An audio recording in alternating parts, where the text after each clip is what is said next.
this email? What does it mean? Communication is the imparting or exchanging of information or news. The single biggest problem in communication is the illusion that it has taken place. Conversation is the oral exchange of sentiments, observations, opinions, or ideas. Forbes Books Radio presents The Conversation with Clinton M. Padgett. Today I'm having a conversation with Libby Sander, who confirms my suspicion that Zoom fatigue is an actual thing. Libby is an assistant professor of organizational behavior in the business school at Bond University in Australia, where she teaches in the executive MBA and master's programs.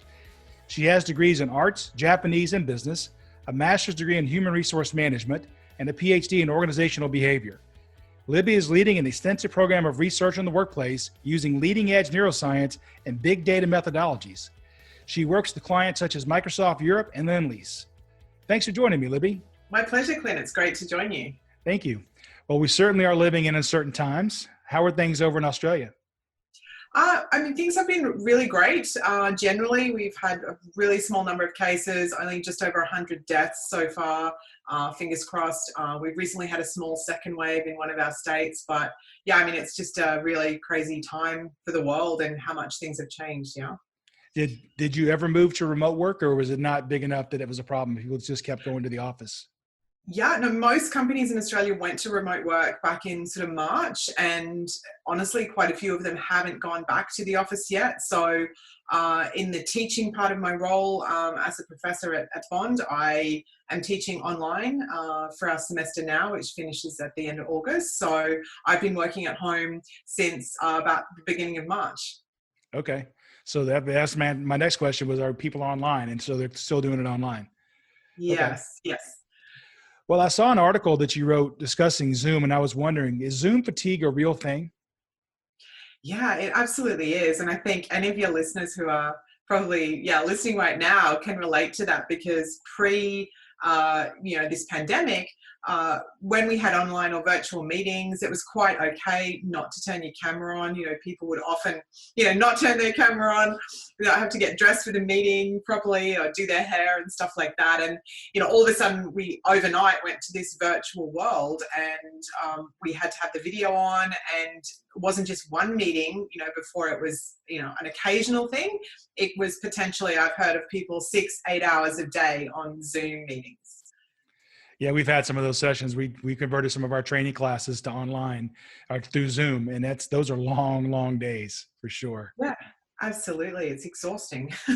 So why do you think that online meetings are so tiring? Yeah, so if we look at the research scientifically, there's actually a number of factors. So one of them is when we're face-to-face with somebody, when we're in a meeting, one-on-one, or with a group of other people, a lot of the information that we get is gathered non-verbally. So we're looking at the context, we can read the mood of the room, we can notice, how people are reacting to what's being said. And all of that happens quite unconsciously and quite naturally for us. And obviously when you go to Zoom or virtual, even with the video, a lot of that context is taken away. You can't have a side conversation with somebody. It's just a disaster, right? If two people try and talk at once. And we have to work really hard to notice the body language. And that is really tiring for our brain to do that. It's just a totally different medium. Plus we've got these giant heads staring at us and our own head. And most people don't like looking at themselves on a screen for long periods of time. And so all of that is very tiring for our brain. It takes a lot of effort. Right. One of the things I've always noticed is if I'm in a session live face-to-face with 30 people, I might catch something out the peripheral vision that I recognize, but you don't see that when you're on the Zoom call, because all you see is a little square of that person. So you're not able to seeing 30 people on the screen is almost impossible anyway, but you're not really able to recognize these nonverbal things that happen. Yeah, absolutely. And it's just such a huge part of our communication process, as well as the rituals we normally have around meetings, right? Where we normally go to a different room. So we're walking to the meeting. We might catch up with someone on the way to the meeting. There's that kind of social chit chat before the meeting starts where we can sort of, check in with people. And when you're on a Zoom call, you just bang, you're in the meeting and we're into the agenda. There's usually not a lot of chit chat. And as you said, there's no kind of social cues or peripheral vision, it makes it really difficult. Right. In fact, now that you brought it up about rituals, in that article that I read, it said that meetings in person are not only about the exchange of knowledge, they're also important rituals in the office. Rituals provide comfort, put us at ease, and are essential in building and maintaining rapport. And I certainly have always felt that the in-person interaction led to stronger relationships long-term, and it's kind of nice to have my feeling affirmed. So can you expand on the importance of face-to-face and how it supports gaining rapport? Yes, it's really interesting because pre-coronavirus, we know from research that face-to-face teams perform better than virtual teams. And there's, a number of reasons for that. But in terms of these face-to-face meetings, there's a lot of, opportunity just to check in with people. Perhaps when you're on the way to the meeting, you might gauge somebody's view beforehand. You're kind of catching up on the office gossip, finding out what's been going on. And you don't have those opportunities in a Zoom meeting. You're just at your desk working away, and then all of a sudden you're on a Zoom call, and then you're on the next Zoom call. And so face-to-face is really important to, that's why salespeople will always, want to have face-to-face meetings where they'll fly to the other side of the world, because relationship building and maintaining relationships is so much about, those non-verbals.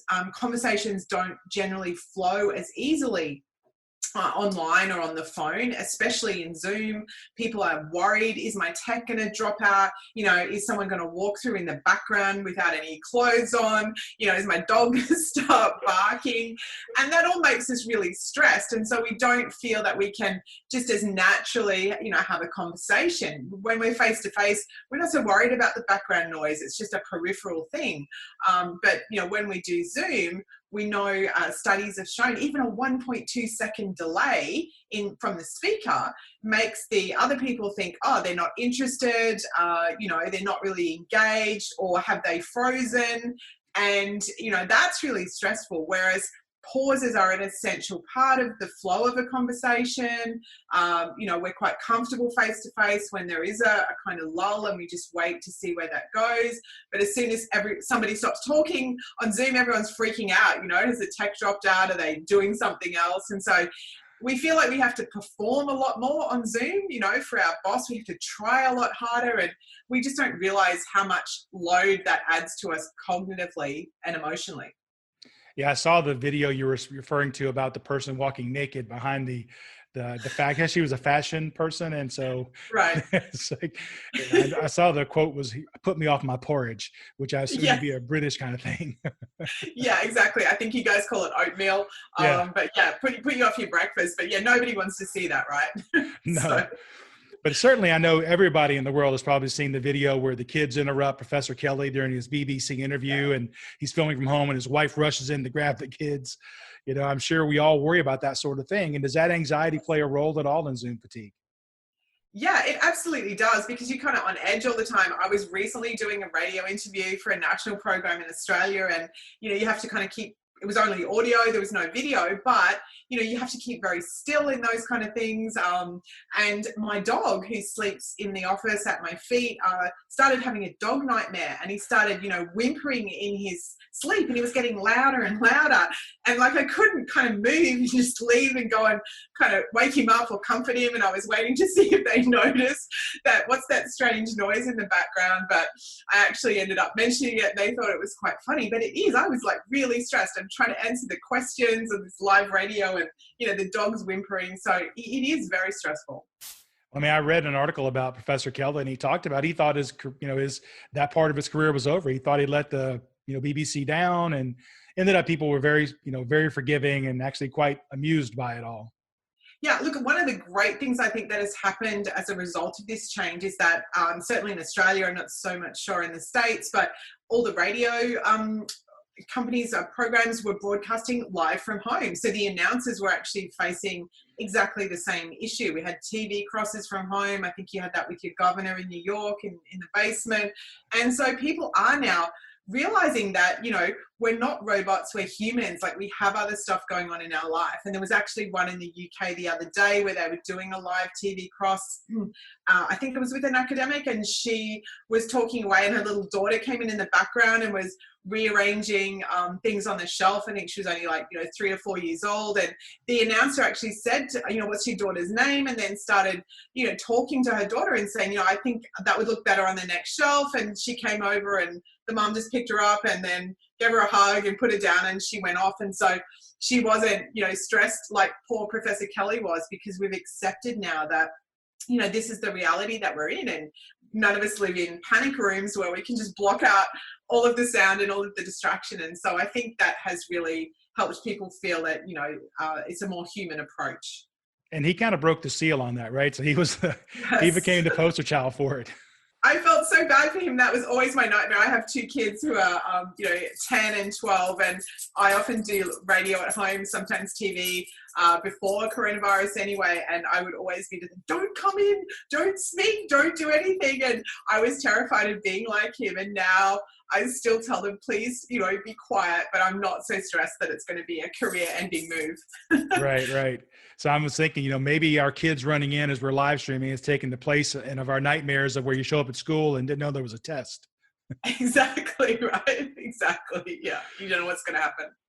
We mentioned nonverbal cues, and the ones that I always think about are, he says, I can only see their face, and that's if they don't have their profile picture up. Are they looking at their phone at the bottom of the screen? Are you off screen? Or are they tapping their leg? Or they're drumming their fingers? What are some of the nonverbal cues that you normally think about picking up on? Yeah, I think certainly when you're face to face, you can just look at somebody's body language. There can just be like that subtle shift, right? Where they've kind of turned away from the speaker, and they might not even notice that they are doing it. Often these things are very unconscious. We might be saying one thing and trying to convey a message, but actually our body language is doing something else.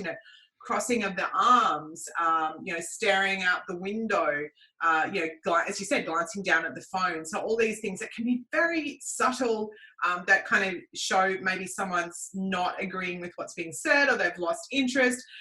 It's really difficult to do that on a virtual call, because we are wired as humans to pick up context, right? Originally, biologically, context was so important. Okay, as you said, peripheral vision. If I'm cooking my dinner and there's a tiger over there, I need to notice that out of my peripheral vision. Okay, it's an essential part of my survival mechanism. And so hopefully none of us now are facing having tigers coming when we're making dinner, but it's that same thing that we are wired to pick up a lot of information that often it's unconscious, and this is just taken away from us largely in a virtual setting.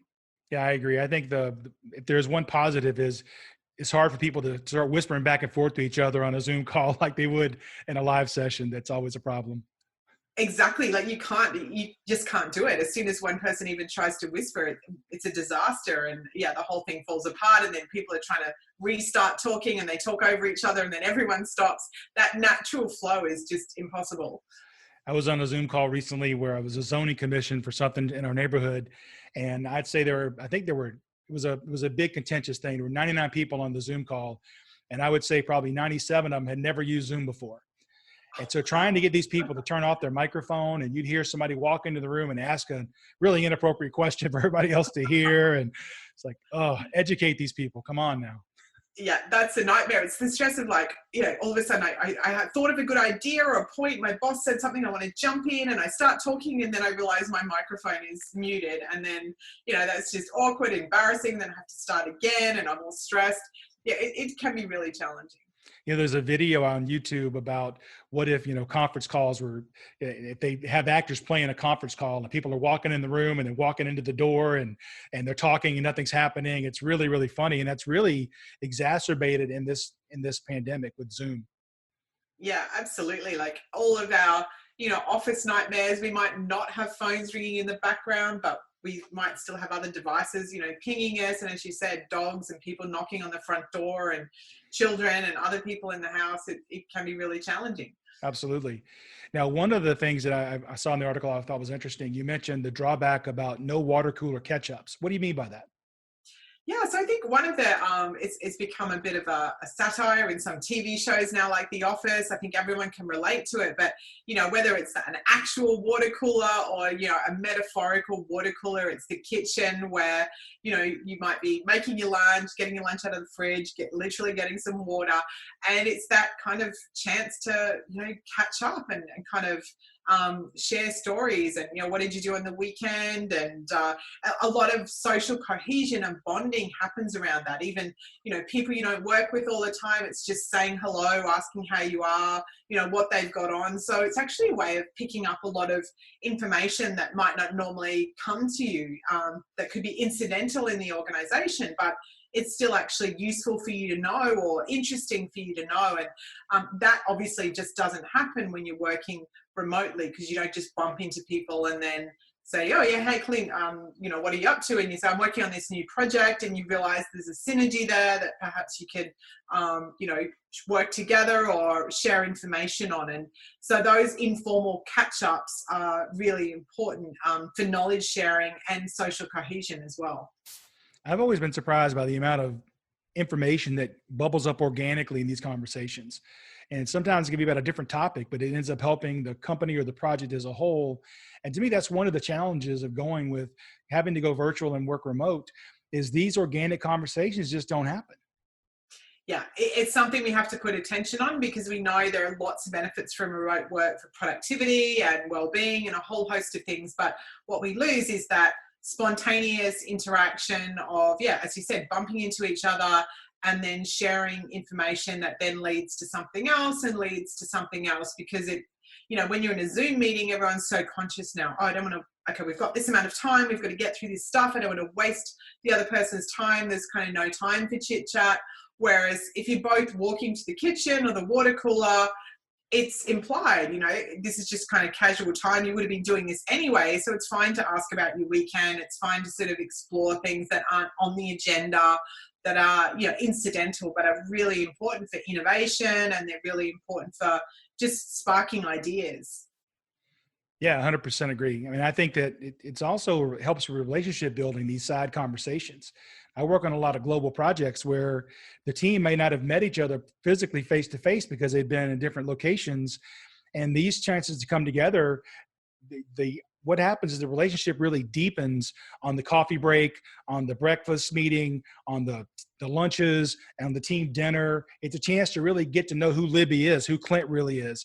And you have 2 kids. Well, I have 2 kids. I didn't know that. Okay, you have a dog. Oh, I have 2 cats, blah, blah, And that really, we establish relationships that then let us work remotely, I think, more effectively.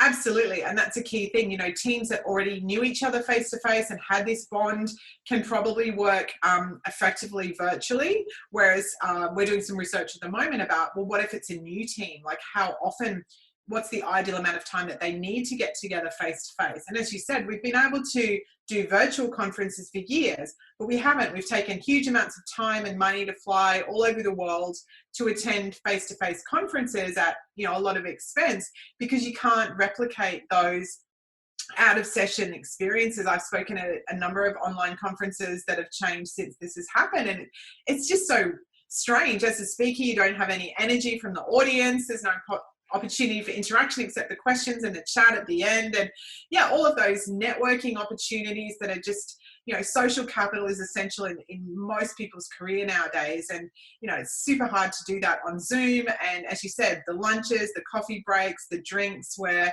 we're looking for common ground, where we can build relationships and just get to know each other. I don't think that's going to go away. And obviously it might be going away for a while. But I think one thing that we can rely on is that business travel is, one of the biggest industries. It's going to come back, and conferences are going to come back, because we've already known that you can't replace that experience. No, I completely agree. I think there's something about the face-to-face. It's nonverbal. It's just something there that helps deepen their relationships. And certainly what we've seen is that if the project might be 24 months long, we can just meet together for a week face-to-face on the front end. And the rest of it, we can go into virtually, as long as we have those relationships established. So those are really important. Yeah, so we don't have to go back to everything being the way that it was, but having those mechanisms where we can get together face to face and create these bonds and do these things, then go to a remote arrangement. But yeah, that is the way that we have to think about it for sure. I think I've even seen that some of the companies, the big ones here in the US, like Facebook and Twitter, even though, and those are the ones that have said, we're going to stay remote. Even those I've seen, they have said we are going to have to get together at some point, though, face to face throughout the year. Yes, you're still going to need to have those catch-ups because, look, most people don't want to work at home all the time by themselves. So we knew this pre-pandemic. Most people, the sweet spot's about 2 to 3 days a week. So that doesn't mean you have to go to a head office. It could be to a co-working space or just somewhere where you're around other humans. Otherwise, we might start talking to the dog or talking to ourselves if there's no one else in the house. Most people really want that connection and that interaction with other people. So yeah, we don't have to do it every day. Maybe we don't even have to do it every week, but it's still essential that we have that human contact. Yeah, it's a social part of us. Yeah, absolutely. Now, this next one was really surprising to me. Tell us about what the effect of looking at your face for 2 or 3 hours at a time on Zoom has on one. Yeah, it was really interesting, actually. So aside from generally not liking just looking at our own heads for long periods of time, the research showed that when you observe these expressions of negative emotion in yourself, so it could be disgust or anger, that actually affects us much more strongly and negatively than if we're observing those same emotions in other people. So I'm not sure, going outside of that sort of thinking, what does that actually mean? Do we get more shocked at seeing ourselves being frustrated or angry? We like to think that, we're always portraying the right, expression in the office. And I think it comes back to that performative aspect, that we're so conscious that we have to perform. So suddenly we're on Zoom and we notice that, in a meeting, maybe you wouldn't know that you had this look on your face, like, oh, here we go again. Fred from marketing is taking 30 minutes to do that update. And, I'm so bored. We've already heard this. Can't you just send an email beforehand? But when it's right in front of you, you're like, oh my goodness, that's terrible. I'm having this expression. And, oh, did anyone else notice? And what do they think? So we were probably doing it face to face. We just didn't realize. Plus, we probably didn't notice that our shirt was buttoned off one button or our hair was standing up, and we thought we looked good, and we didn't, right? We had coffee spill all over our shirt. We didn't realize. Yeah, exactly. Our lunch. So what about the technology, aspect of it? What are some of the angst around that with glitches and freezes? And you kind of mentioned the 1.2 second delay. What role does that play? Yeah, I think the whole thing just makes it stressful. So obviously one benefit's been everyone is suddenly up to speed with virtual meetings, where before it was kind of a disaster. You didn't know whether people were like, oh, I can't get on. I just don't want to meet that way. My computer doesn't support that program. So now I guess we've got this literacy amongst most people who are in this situation that, okay, we can use the tech. Maybe we can't use it very well though, like you said, the microphone on and off, when should I jump in? There's actually been some research that shows that for certain groups in the organization that, we're taking away what has been termed social dominance. So, physically, if someone is taller or just, more physically dominant, then we know that has an effect in terms of communication and how much airtime they get in meetings and things like that. So Zoom can take some of that away because we can't see how tall people are or how kind of maybe physically dominant they are. But we find that, for example, women are much less likely to interrupt and jump in conversations in general from the research than men. So perhaps they don't get the opportunity to speak as much as others in the room. And people who are more introverted actually really like these virtual meetings because it can be very stressful for them to be, face to face with a lot of people in the room. But again, if they're used to communicating in a quick aside conversation, in a face-to-face meeting or just watching the body language, that's really hard for them because they're not likely to kind of fight over everyone else to talk in a virtual meeting. So we're quite stressed about what's the etiquette with the technology. when you're in a face-to-face meeting, you kind of look around and see, okay, I think that person's nearly finished talking. There might be an opportunity for me to jump in, and I can see if anyone else is kind of physically, how you're kind of gearing up to talk. You can notice that in people's body language, but you can't really notice that online as much unless someone's sort of, bearing down into the screen. So we just have to kind of guess, well, I don't know if anyone else wants to talk next, so I'm going to try. And then if two people try at the same time, that's awkward. And then maybe the other person gives up and thinks, I don't want to, that's embarrassing. I don't want to do that again. Am I going to drop out? People tend to talk faster because they're conscious that they can't see what's going on. So they think, I better just wrap this up, which can be a good thing. But it's just that natural flow is really difficult with the technology. I guess one positive out of all this is laundry bills have gone way down, right? Yes. Now everybody has their obligatory Zoom shirt, I've heard. Exactly.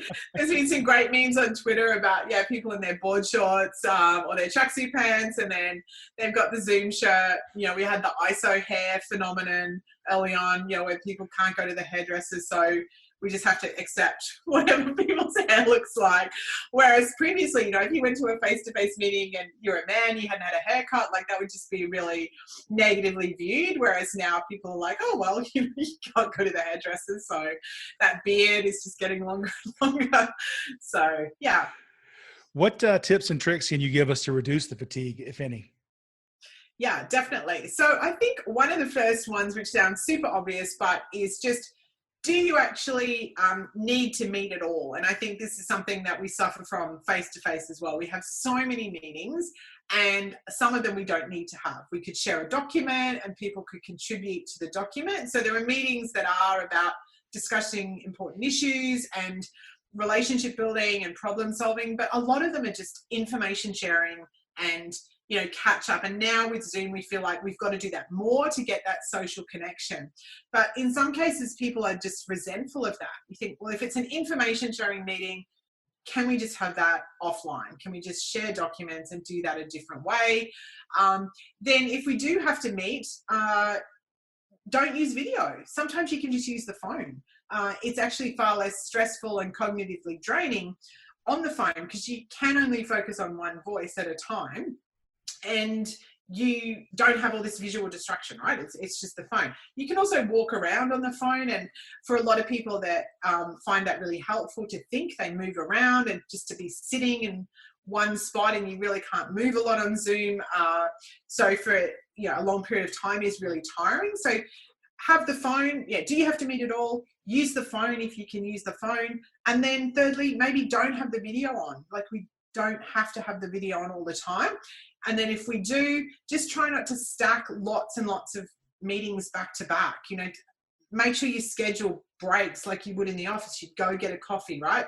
So go outside, get some fresh air, go to your kitchen and get a coffee. Just make sure you're not having a break. You're not sitting at your desk for hours and hours, which is really easy to do in this environment. I think people forget that because I've had several people in the recent past who have set up a Zoom call and it was just two people, me and the other person. It's like, right. Why don't you just call me on the phone? Exactly. Exactly. Yeah. And I think it's so obvious. We just feel that, we've got to do video all the time. We have to Zoom, but just call people. A lot of people are so happy now when someone says, I'm just going to phone you. It's like, oh, fantastic. I'm so excited for that. It's time to take a break. Coming up in part 2 of my conversation with Libby Sander, she tells us that our work environment actually affects our stress levels and blood pressure. We often have people self-report that, I know my office is noisy in this open plan, and I know that I get interrupted a lot, but I don't feel that stress. But then if you test their cortisol levels, it actually shows that they are significantly stressed. So our environment can stress us physiologically much more than we realize. We don't habituate to noise, so it can be affecting things like our blood pressure, our stress hormone levels, our ability to kind of switch off at the end of the day, how we sleep at night. Thanks for listening to The Conversation with Clinton and Padgett. To find out more about Clint, go to projectsuccess.com or pick up Clint's book, The Project Success Method, at amazon.com. This has been a production of Forbes Books Radio.